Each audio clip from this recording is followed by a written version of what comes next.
नमस्कार, times of Bharat पर राष्ट्रवाद में आपका स्वागत है। आपके साथ मैं हूं राकेश पांडे। शाम के 5 बजने वाले हैं। वक्त हो गया है देश के सबसे पसंदीदा डिबेट शो राष्ट्रवाद का।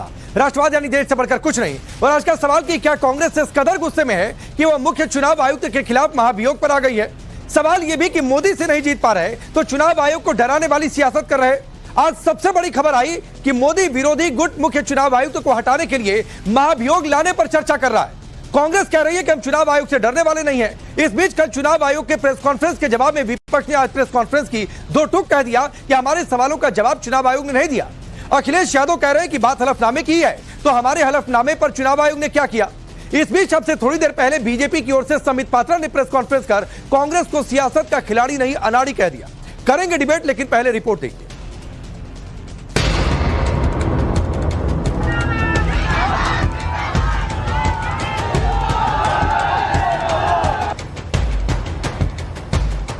ज्ञानेश कुमार गुप्ता जी कल प्रकट हुए, तो जब कल वो प्रकट हुए उन्होंने धमकी दी, अफसर आएंगे, अफसर जाएंगे, आने वाले समय में उचित समय में उचित कदम लेंगे। इसके आगे इम्पीचमेंट मौसम लाना चाहिए, इम्पीचमेंट लाना चाहिए और इसको खत्म हटाना चाहिए। देखो, ना 9 मन तेल होगा ना महाभियोग आएगा। जो लोग महाभियोग का सोच रहे हैं वो खुद ही जो है वो इस बात को अच्छी तरह जानते हैं कि उनके पास कितना दम है और उनकी बात में कितना दम है। वोट चोरी को मुद्दा बनाकर देश की सियासत में हंगामा बरपा है। विपक्ष के निशाने पर चुनाव आयोग है। चुनाव आयोग को बीजेपी की बी टीम बताकर विपक्ष हेराफेरी का आरोप लगा रहा। जवाब कल चुनाव आयोग की ओर से भी आया। मुख्य चुनाव आयुक्त ने प्रेस कॉन्फ्रेंस कर राहुल गांधी के एक सवालों का जवाब दिया। साथ ही दो टूक ये भी कह दिया कि अब की बार बचकर नहीं निकलने देगी। या तो 7 दिन के अंदर राहुल गांधी हलफनामा दे या फिर अपने आरोपों के लिए देश के सामने माफी मांगे। चुनाव आयोग के इसी तेवर ने विपक्ष को और बौखला दिया। और अब तो बड़ी खबर है कि विपक्षी गठबंधन मुख्य चुनाव आयुक्त के खिलाफ महाभियोग लाने की तैयारी में है। एक ज्ञानेश कुमार गुप्ता जी कल प्रकट हुए, तो जब कल वो प्रकट हुए उन्होंने धमकी दी। धमकी क्या दी कि साहब 7 दिन में हलफनामा दो, नहीं तो माफी मांगो। ज्ञानेश कुमार गुप्ता जी भूल जाते हैं कि धमकी से वो काम करते होंगे, वो डरते होंगे। हम लोग धमकियों से न डरते हैं न काम करते हैं आपकी धमकियों में। गुंडाई कर रहे हैं। चुनाव आयोग रोपिएगा बबूल खाइएगा खजूर, लठैत बन गए हैं बीजेपी के और राहुल जी को धमकाते हैं। राहुल जी जब इनके आकाश से नहीं डरे और लड़ने को तैयार हैं और उखाड़ फेंकेंगे, ये किस खेत की मूली है। गोबर पर घी डालिएगा तो वहां किसके आगे इम्पीचमेंट मौसम लाना चाहिए, इम्पीचमेंट लाना चाहिए और इसको खत्म हटाना चाहिए। कल चुनाव आयुक्त, मुख्य चुनाव आयुक्त ज्ञानेश कुमार जी, जिनको मैं ज्ञानेश कुमार कहूंगा, वो पूरे देश के सामने एक्सपोज हुए और उनकी प्रेस कॉन्फ्रेंस से पूरे देश को ये पता चल गया कि चुनाव आयोग ने वोट चोरी की है और घपला घोटाला किया है। इसीलिए उसको छिपाने के लिए झूठे, बेबुनियाद, तथ्यहीन बातें उन्होंने कल प्रेस कॉन्फ्रेंस में कही। फ्री एंड फेयर इलेक्शन के नाम पर विपक्ष हंगामा कर रहा है, लेकिन सवाल है कि ना सबूत ना माफीनामा, ऊपर से चुनाव आयोग पर ठीक रहा। क्या सिर्फ मोदी विरोध में फोड़ा जा रहा? विपक्ष ने कल चुनाव आयोग की पीसी के जवाब में आज फिर प्रेस कॉन्फ्रेंस की और चुनाव आयोग पर निशाना साधा। हम बस उन्हें इतना ही कहना चाहते हैं कि अफसर आएंगे, अफसर जाएंगे, लेकिन जैसे हमारे आदरणीय खड़गे जी ने कहा आज सुबह, सदन हमेशा रहेगा। सदन उनकी कार्रवाई की गवाही आने वाले दिनों में देगा। उन सभी की कार्यों पर हमारे सदन में उपस्थित सांसद, विभिन्न राजनीतिक दल हम नजर रखेंगे और आने वाले समय में उचित समय में उचित कदम लेंगे। जो इलेक्शन कमीशन रोजाना राहुल गांधी जी से एफिडेविट मांग रहा है, उस इलेक्शन कमीशन को हम 2022 में 18,000 गलत तरीके से काटे गए वोटों के एफिडेविट दे चुके हैं। इस तरह के एफिडेविट हैं, उसकी सब रसीदें हैं और कोई कार्रवाई नहीं हुई। चुनाव आयोग के नाम पर विपक्ष ने अब की बार कमर कसी है। बात महाभियोग तक की हो रही तो बीजेपी ने पलटवार किया।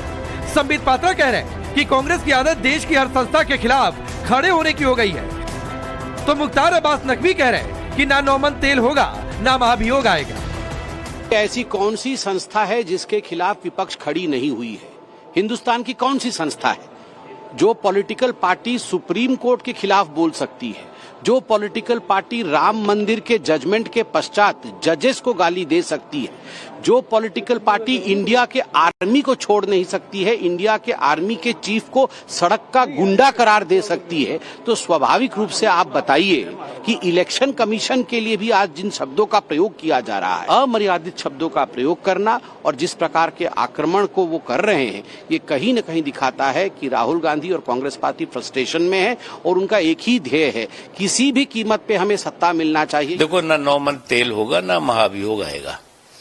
जो लोग महाभियोग का सोच रहे हैं वो खुद ही जो है वो इस बात को अच्छी तरह जानते हैं कि उनके पास कितना दम है और उनकी बात में कितना दम है।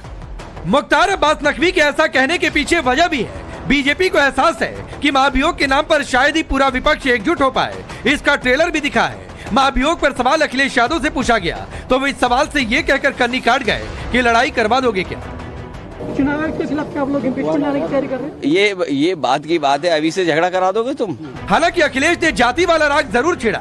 चुनाव आयोग से आर पार की लड़ाई में अखिलेश ने किस जाति के कितने बीएलओ और एडीएम को लेकर सवाल किया। हमारी मांग केवल इतनी है कि एक तो जाति के आधार पर बीएलओ मत लगाइए, जाति के आधार पर प्रिसाइडिंग ऑफिसर मत बनाइए।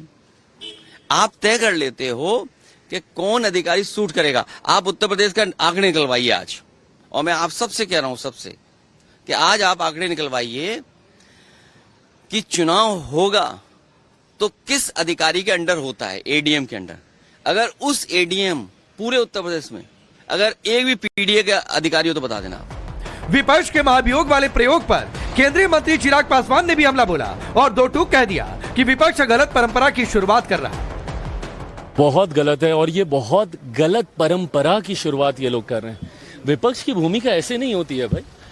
अगर कल को अगर आपके हिसाब से नहीं होगा तो आप इस तरीके से आप संवैधानिक पदों पर बैठे हुए लोगों को, संस्थाओं को आप कटघरे में लेके जाने का आप काम करेंगे।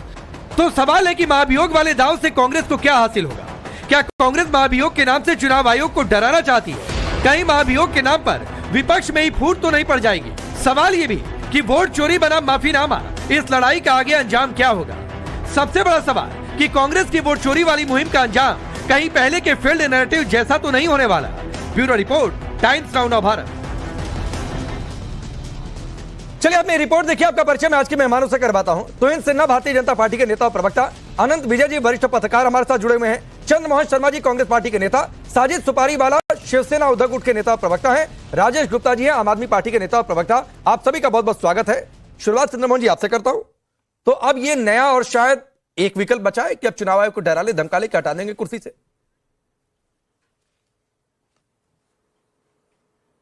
देखिए, विकल्प तो राजनीति के अंदर खुले रहने चाहिए और खुले हुए हैं, और इसके ऊपर चर्चा भी होगी राकेश जी, और चर्चा होके एक मत बनेगा।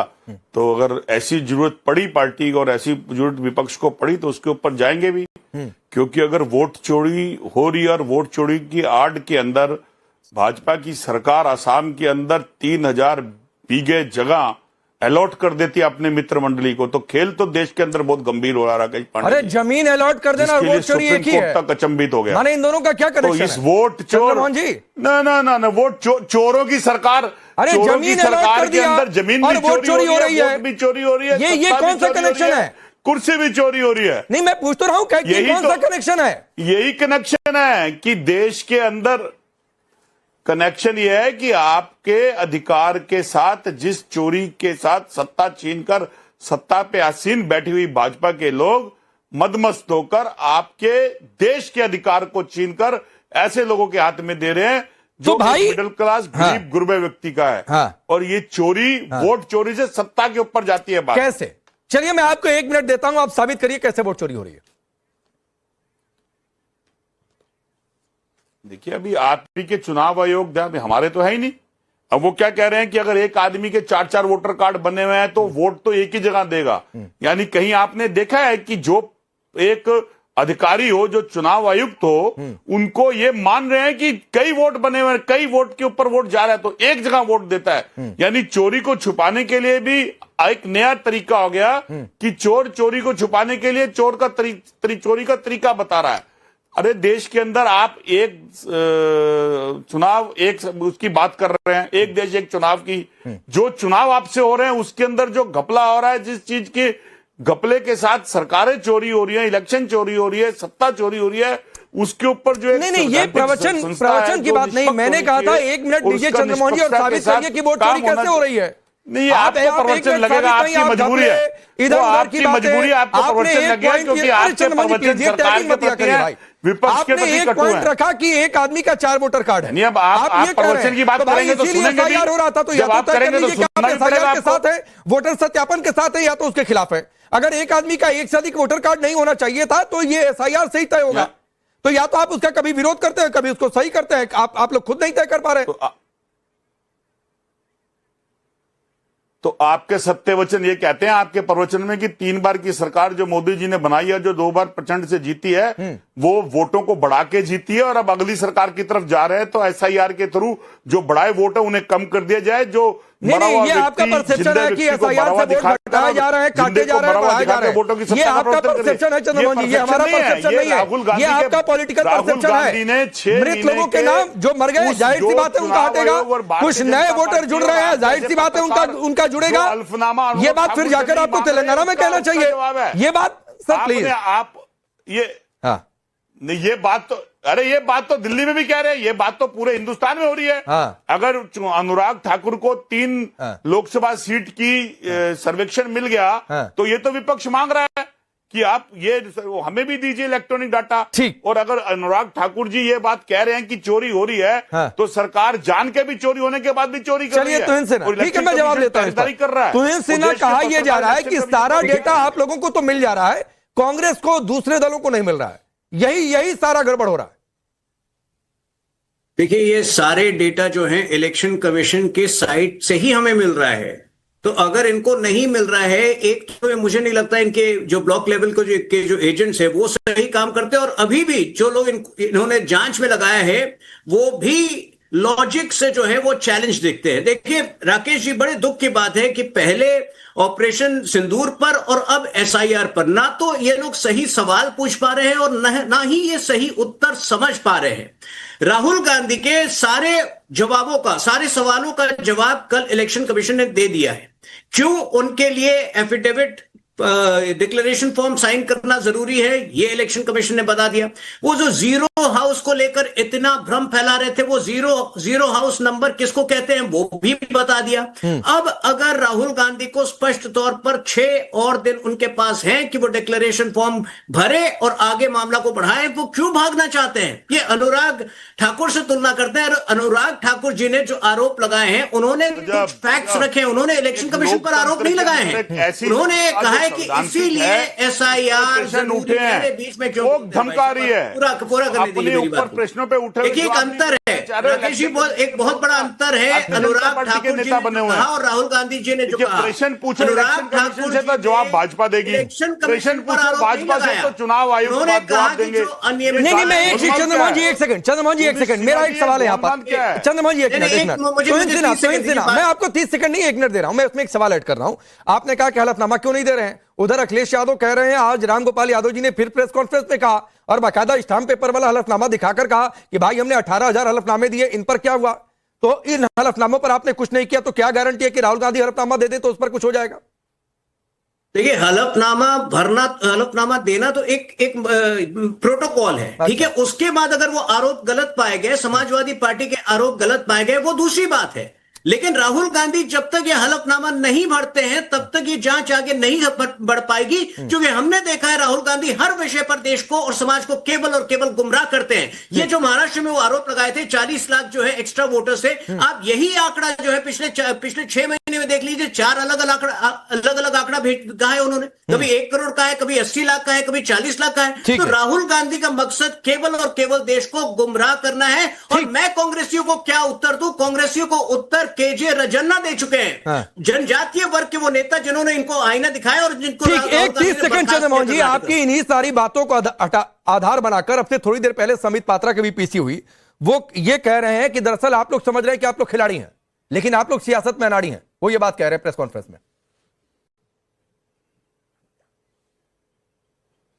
देखिए, कभी आपने देखा है कि एक अनाड़ी व्यक्ति ये जवाब दे, और किसके लिए जवाब दे? ऐसे व्यक्ति के लिए जिससे सत्ता उन्होंने किस हिसाब से जीती हो, जो प्रूफ ना कर पा रहे हो कि जो आरोप राहुल गांधी ने लगाए हैं वोट चोरी के, उसके लिए कोई भी Bharatiya Janata party election commission के पास प्रूफ नहीं है। 2002 के अंदर नरेंद्र मोदी जी जब चुनाव आयुक्त का मजाक उड़ाकर इन प्रश्नों को जवाब उठाते थे, क्या उस समय वो सही थे? क्या वो आज इन प्रश्नों के ऊपर जो विपक्ष के द्वारा उठाए गए प्रश्नों को दबा रहे हैं, और प्रश्न इलेक्शन कमीशन पे उठता है, जवाब भारतीय जनता पार्टी देती है, और प्रश्न भारतीय जनता पार्टी पे उठता है और election commission Bharatiya Janata party का प्रवक्ता बनकर जवाब देता है? तो ये गोलमाल क्या है? अरे देश का लोकतंत्र है, 145 करोड़ मैं बताता हूं गोलमाल क्या है। अनंत विजय अधिकार के ऊपर आपसे मैं बताता हूं अनंत विजय जी, देने के लिए ये अनाड़ी वाली बात क्या है? ठीक है चंद्रमोहन जी, आप कह रहे हैं ना कि अनाड़ी वाली बातचीत है। अब सवाल ये उठता है कि अनाड़ी की बात शायद इसलिए कही जा रही होगी अनंत विजय, क्योंकि राहुल गांधी ने भरी प्रेस कॉन्फ्रेंस में कहा कि ये 00 हाउस नंबर कैसे हो गया। कल चुनाव आयुक्त ने कहा कि भाई जिसके पास अपना घर नहीं है उसका मकान नंबर कहां से होगा, तो 00 लिखना पड़ेगा। एक आदमी का कई जगह हो गया तो भाई लोग जॉब चेंज करते हैं, लोकेशन बदलती है। आदित्य श्रीवास्तव का नाम बड़ी जोर शोर से आया तो भाई वो 24 घंटे के अंदर मीडिया के सामने आ गया। इसीलिए अनाड़ी वाली बातचीत हो रही है। राकेश जी बिल्कुल ठीक कह रहे हैं आप, और ये सारा चुनाव आयोग ने कल स्पष्ट कर दिया। मैं एक छोटा सा आपको उदाहरण देता हूं। 2009 में देश के मुख्य चुनाव आयुक्त एन गोपाल स्वामी ने नवीन चावला को हटाने की संस्तुति राष्ट्रपति को दी थी, प्रतिभा पाटिल को। प्रतिभा पाटिल जी ने उनकी उस संस्तुति को अमान्य करार दे दिया, और वही नवीन चावला जी देश के मुख्य चुनाव आयुक्त बने, जिनके नेतृत्व में 2009 का चुनाव हुआ। 2004 में कांग्रेस पार्टी को 145 सीट आई थी, 2009 में 220 सीट आई, और ये बताया गया कि राहुल गांधी हैज अराइव्ड। तो क्या उस समय किसी ने ये प्रश्न उठाया था क्या कि नवीन चावला, जिन पर हटाने की संस्तुति कर दी गई थी, उनके नेतृत्व में हुए चुनाव में कांग्रेस पार्टी को 20 मतलब करीब 65 सीटें अधिक मिली हैं, तो क्या ये चुनाव चोरी हो गया? तो ऐसा नहीं होता है। ये क्या है कि एक नैरेटिव बनाने का प्रयास हो रहा है, और मुझे इस नैरेटिव में बांग्लादेश मॉडल दिखाई देता है, जिसमें सरकार को कटघरे में खड़ा करो। अब अगर उनको लोकतांत्रिक तरीके से नहीं हटा सकते तो उसको उसके खिलाफ एक ठीक राजेश जी, अब ये बांग्लादेश मॉडल शायद सफल नहीं हो रहा है, जो बात अनंत विजय जी कह रहे हैं। इसीलिए अब इसीलिए एक जुमला लेकर आया गया है कि हम चुनाव आयुक्त को ही हटा देंगे। भले अलग बात है कि हमारे पास संख्या हो या ना हो, या विपक्ष में ही शायद फूट पड़ जाए महाभियोग पर, वो अलग बात है उनकी। देखिए, वोटिंग एंड 2/3 मेजॉरिटी से ही वो हटाए मैं जा आपको सकते एक हैं। बहुत अच्छा एंकर मानता हूं। मेरी आपसे एक प्रार्थना है कि आपने 10 कमियां विपक्ष की बता दी, एक आध कमी सरकार की भी बता दीजिए। वैसे आप किसी का पक्ष ले सकते हैं, आपकी डिबेट है। सिर्फ एक बताइए जहां आपको लगता हो कि कुछ गलती सरकार से हो गई है, लेकिन खैर कोई बात नहीं। दूसरी बात यह है कि पहले तो नहीं मैं एक बात कह दूं राजेश भाई, एक बात मैं कह दूं।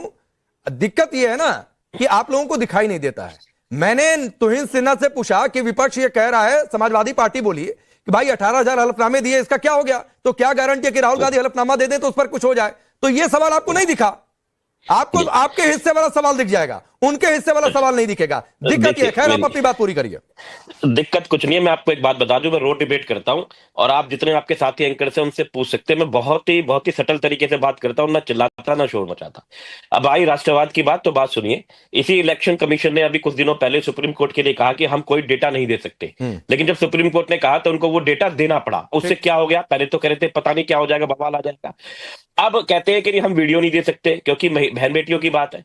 आप लोग खुद एग्जिट पोल करते हैं, पूछते हैं ना उन्हीं महिलाओं से, उन्हीं माताओं से, उन्हीं बहनों से क्या हुआ, किसको वोट दिया, और आप एग्जिट पोल दिखाते हैं। सारे चुनावों के अंदर बड़े बड़े होकर दिखाते हैं, लेकिन उसके बाद में भी कोई प्राइवेसी खराब हो जाती है। अरे भाई उनसे पूछ के दिखाना होता है, उससे क्या हो गया? वोट देने जा रहे हो, तो बहुत अच्छी बात है। राजेश जी सुनिए ना, राजेश जी आप कह रहे हैं कि हम एग्जिट पोल करते हैं, तो एग्जिट पोल का नतीजा दिखाते हैं, आंकड़ा दिखाते हैं, सैंपल कितने का है, किन किन लोगों से जाकर पूछा, उनका नाम पता नहीं बताते टेलीविजन स्क्रीन पर।